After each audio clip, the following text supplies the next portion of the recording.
Sa paglabas ng Sandigan Bayan para sa warrant of arrest ni Senador Rodante Marcoleta sa kasong plunder at indirect bribery, tiluyan na siya inaresto ng mga kapulisan.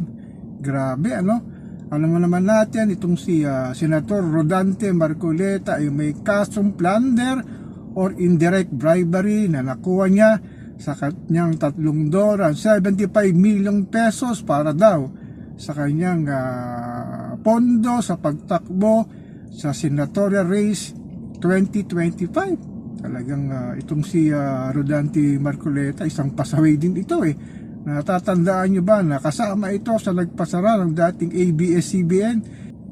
Grabe talaga.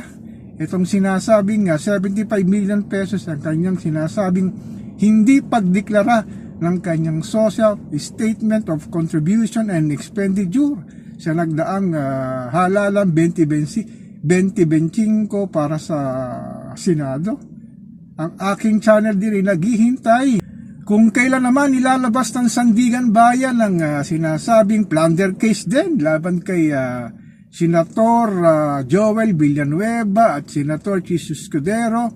Sana ilabas na rin nila ang warrant of arrest para hindi masabihan ng sinasabing administrasyon na selective justice lamang.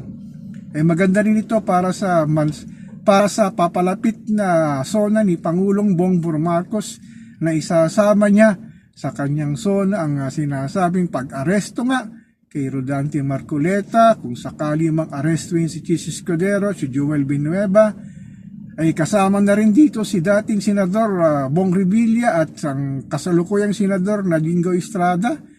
Grabe, ano? Sa panahon ng tag-ulan, talagang lagi nating naalala ang pagbaha sa loob at labas sa Metro Manila. Kaya dapat talagang lahat ng sangkot ay dapat managot. Hindi ilang ito dapat selective justice na talagang sinasabi ng mga kabilang grupo nga na sinasabing mga DDS ay talagang iniisa-isa na raw sila lalo na sa minorya ng mga senador.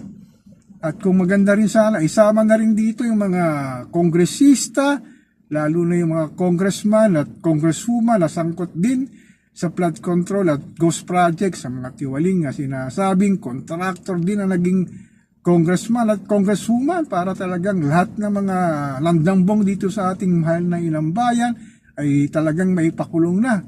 Isa sana itong magandang ligasiya na iiwan ni Bongbong Marcos pagtapos ng kanyang panunungkulan sa 2028. Dapat talaga walang tinasabing kinikilingan at pinoprotektahan sa mga sinasabing kaalyado at di kaalyado. Dapat talaga lahat ng lagnakaw dito sa ating mahal na inang bayan ay lahat dalhin sa kaloboso para talagang matuto na to mga tiwaling politiko na hindi na dapat magnanakaw sa kanilang panunungkulan. Sinasabing malawakang korupsyon dito sa ating mahal na inang bayan.